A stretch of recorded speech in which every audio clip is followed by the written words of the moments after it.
আসসালামু আলাইকুম। যে সমস্ত বিনিয়োগকারী ভাই বোন যারা আমার ফেসবুক পেজের সাথে যারা সংযুক্ত আছেন, স্টক ইনসাইটস বিডি, তাদের সবাইকে আমি স্বাগত জানাচ্ছি।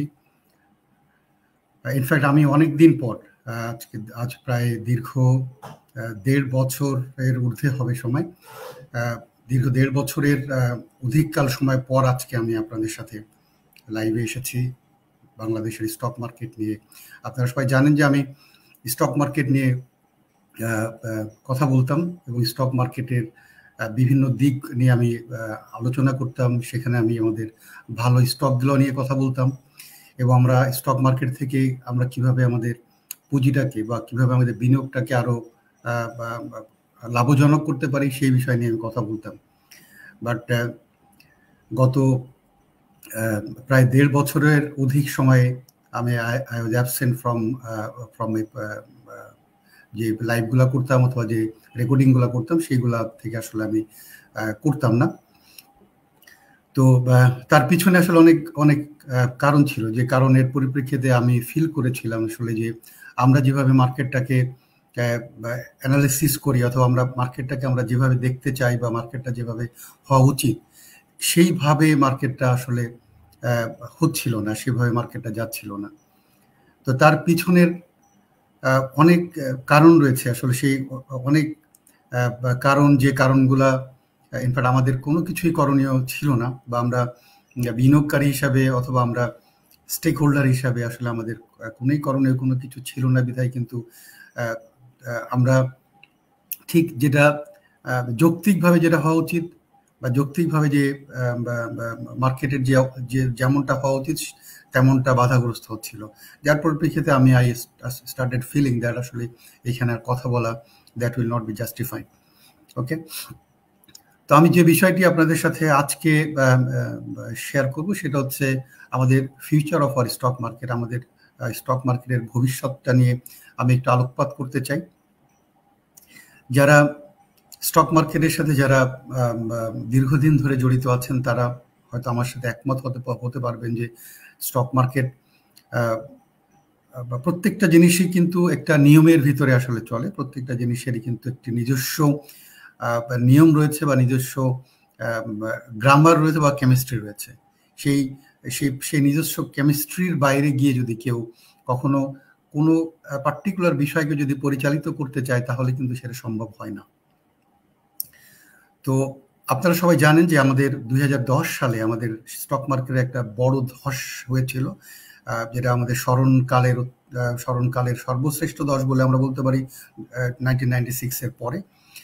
তো তার পরবর্তীতে আমাদের মার্কেটটা কিন্তু আর কখনোই আর উঠে দাঁড়াতে পারে নাই। মাঝে মাঝে একটু চেষ্টা করেছিল, তার পরবর্তীতে আবার মার্কেটে কিন্তু সেম পরিণতি হয়েছিল। তো এটার পিছনে যে সমস্ত কারণগুলো রয়েছে সেই কারণগুলো আসলে আমরা অনেকেই জানি বা অনেকেই জানি না, বা অনেকেই কোনো কিছু আসলে সেইখানে আমাদের ইনপুট দেওয়ার মতো ছিল না। আমরা যদি একটু খেয়াল করি 2010 সালে আমাদের ইন্ডেক্সটা, আমাদের ডিএসসির ইন্ডেক্সটা ইট ক্রসড 7,000 এবং 7,000 উপরে গিয়েছিল, 7,000 few hundred। তো সেখানে যদি আমরা একটু চিন্তা করি যে সেই 2010-এর পর থেকে আজ 2024 সালে আমরা দাঁড়িয়ে রয়েছি, সেইখানে যদি একটু খেয়াল করি যে কতগুলা নতুন ইস্যু আমাদের দেশে, আমাদের মার্কেটে এসেছে, যেটা আমাদের ইন্ডেক্সের সাথে তাদের একটা ইম্প্যাক্ট রয়েছে। কতগুলা স্টক তার স্টক ডিভিডেন্ড দিয়েছে, কতগুলো স্টক তার রাইট শেয়ার অফার করেছে।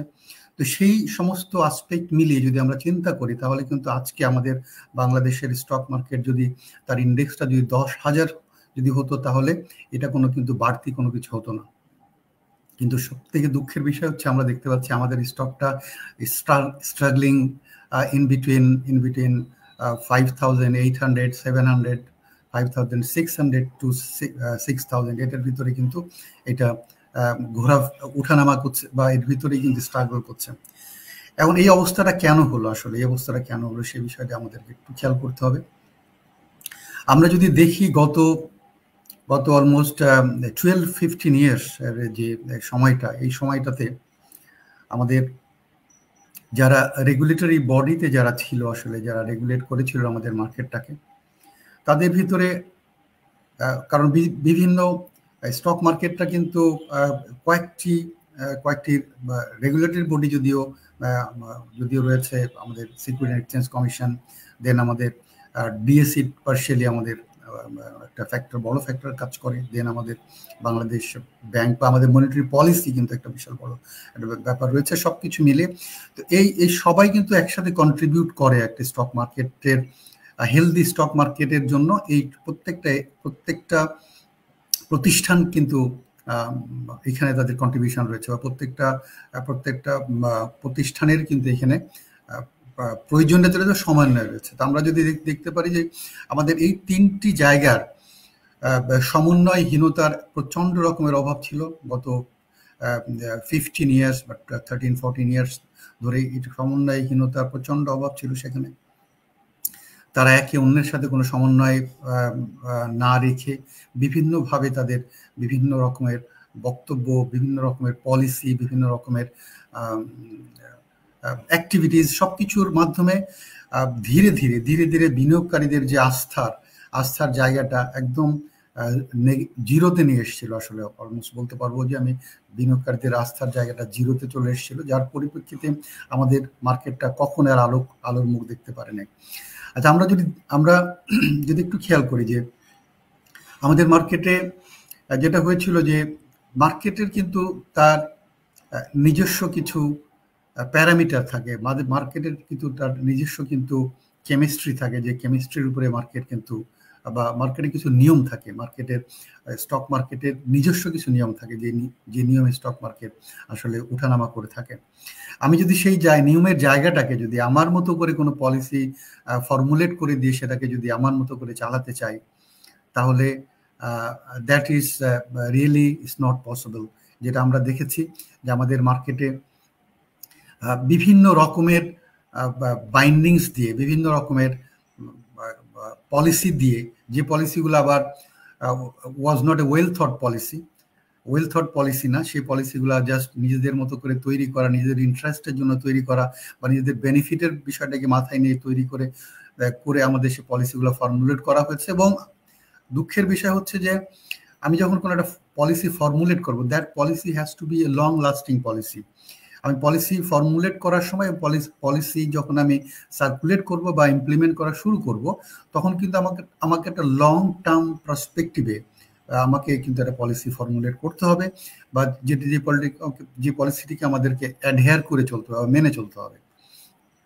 তা আমরা দেখতে পেরেছি যে আমাদের পলিসিগুলা অত্যন্ত স্বল্প সময়ের জন্য করা হয়েছে, এবং এই পলিসির সাথে আমাদের স্টক মার্কেটের যে ক্যারেক্টারিস্টিক্স এর কোনো মিল নাই। আমরা মার্কেটটাকে গাইডেড মার্কেট হিসাবে তৈরি করেছি, মানে মার্কেটটা একবার গাইড করতে চেষ্টা করছি, মার্কেটটাকে আমরা কন্ট্রোল করতে চেষ্টা করেছি। বাট স্টক মার্কেট কিন্তু কোনো কন্ট্রোল করা যায় না।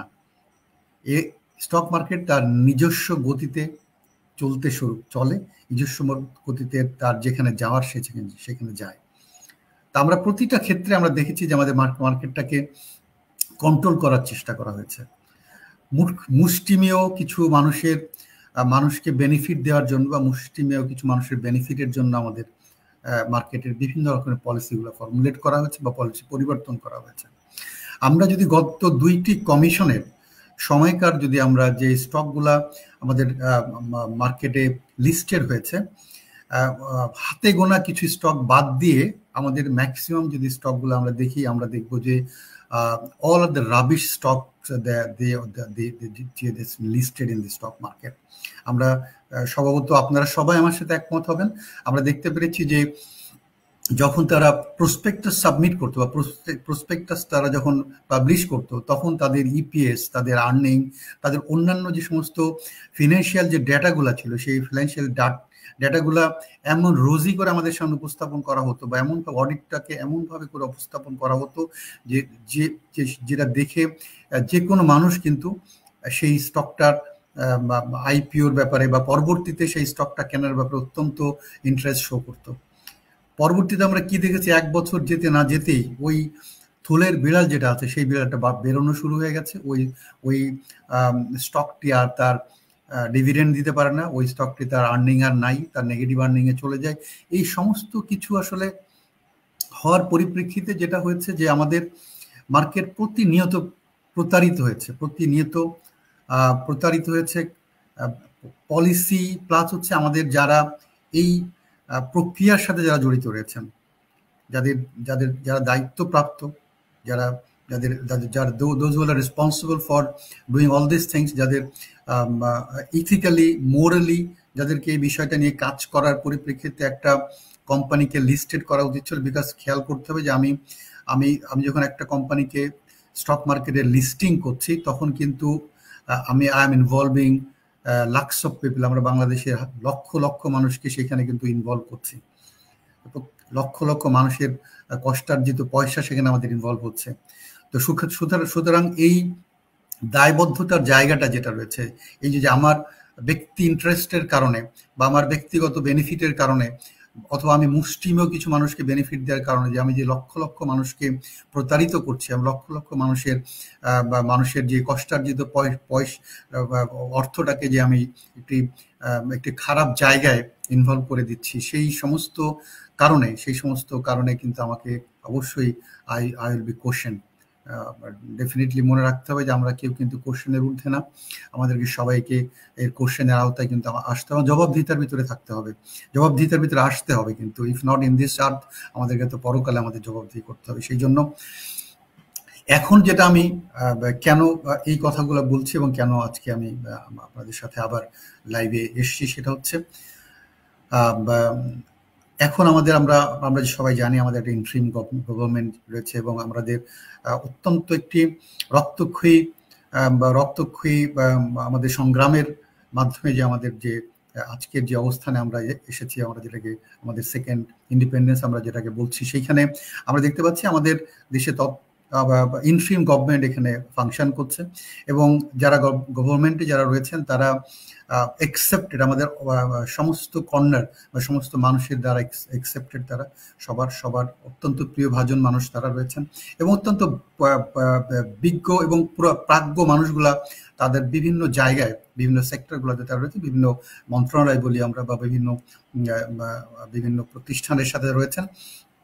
তেমনিভাবে আমরা আশা করব যে স্টক মার্কেটের রেগুলেটরি বডিতেও যারা রয়েছেন তাদেরও they are also been chosen very very correctly এবং তাদের হাত ধরে আমরা বিশ্বাস করতে পারি যে আমাদের স্টক মার্কেট ভবিষ্যতে, বিকজ একটি রেগুলেশনের ভিতরে যদি চলে আসে এবং একটু যদি দীর্ঘস্থায়ী এবং পলিসিগুলো যদি এমনভাবে পলিসিগুলো ফর্মুলেট করতে হবে যে পলিসিগুলো মার্কেট বান্ধব হবে, প্লাস হচ্ছে ট্রান্সপারেন্ট পলিসি হতে হবে এবং আমাদের পলিসিগুলা যাতে একটি দীর্ঘমেয়াদী পলিসি হয়, শর্ট টার্ম কোনো পলিসি অ্যাডাপ্ট করা যাবে না।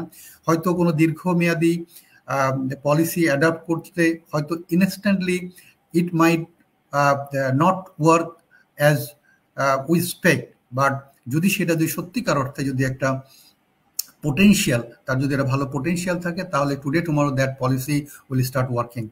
তো সেই জন্য আমি ব্যক্তিগতভাবে বিশ্বাস করি যে আমাদের market is heading towards a very good time, অত্যন্ত ভালো একটি সময়ের দিকে মার্কেট ধীরে ধীরে এগিয়ে যাচ্ছে। তো সেইটা যদি আমরা খেয়াল রাখি, তারপরে আমি বলবো যে আমাদের প্রত্যেকটা বিনিয়োগকারীকে সতর্কতার সাথে এবং ভালো স্টক দেখে আমাদেরকে বিনিয়োগ করতে হবে। আমি আপনাদের সাথে থাকার চেষ্টা করব, আজকে থেকে আমি আসলে শুরু করলাম, আমি চেষ্টা করব আপনাদের সাথে খুব ফ্রিকুয়েন্ট কন্ট্যাক্ট করতে চেষ্টা করব, আমি লাইভ করার চেষ্টা করব, আমি কিছু ভিডিও করার চেষ্টা করব, সো দ্যাট আপনাদেরকে একটু আমরা যাতে সবাই মিলে একটা সঠিক পথে আগাতে পারি এবং আমরা সুন্দর একটি মার্কেট আমরা সবাই মিলে দেখতে পারি এবং যেখান থেকে আমরা সবাই দেশের অর্থনীতি তো অবশ্যই রয়েছে, আমার ব্যক্তিগতভাবে আমরা বেনিফিটেড হতে পারি এবং দেশের অর্থনীতি যাতে বেনিফিটেড হতে পারে। উদ্দেশ্যে আপনাদেরকে অসংখ্য ধন্যবাদ। আমার আবার আগামী দিন আপনাদেরকে আমি পার্টিকুলার টপিকস নিয়ে আমি কথা বলবো ইনশাল্লাহ।